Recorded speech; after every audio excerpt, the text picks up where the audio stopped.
کچھ منافقین کی بات ہو رہی ہے کہ جو لڑنے سے، جہاد پہ جانے سے وہ جی چراتے ہیں. یہ کون لوگ ہیں مفتی صاحب؟ دیکھیں اور انہوں نے دنیا کی زندگی کو کس طرح لیا ہوا ہے؟ دیکھیں انیس صاحب، اگر قرآن حکیم کے اس دور کے حوالے سے دیکھیں تو یہ بات بڑی واضح ہے کہ نبی علیہ السلام کے دور مبارک میں مسلمان بھی تھے اور کچھ لوگ ظاہری دکھاوے کے لیے بھی مسلمان ہوئے تھے. تو جب مسلمان جہاد کے لیے جاتے تھے تو یہ پہلے تو سائیڈ میں ہو جایا کرتے تھے.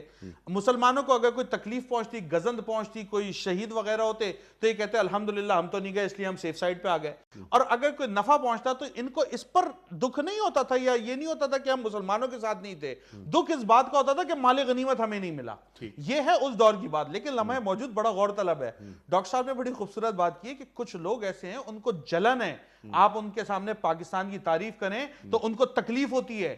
آپ ان کے سامنے پاکستان آرمی کو سپورٹ کریں تو ان کا خون جلتا ہے. آپ ان کے سامنے پاکستان کے اندر الحمدللہ اللہ کی نعمتوں کا ذکر کریں تو ان کی جان جاتی ہے. اور وہ کیا کہتے ہیں؟ اس ملک کے اندر بجلی نہیں ہے، اس ملک کے اندر پانی نہیں ہے.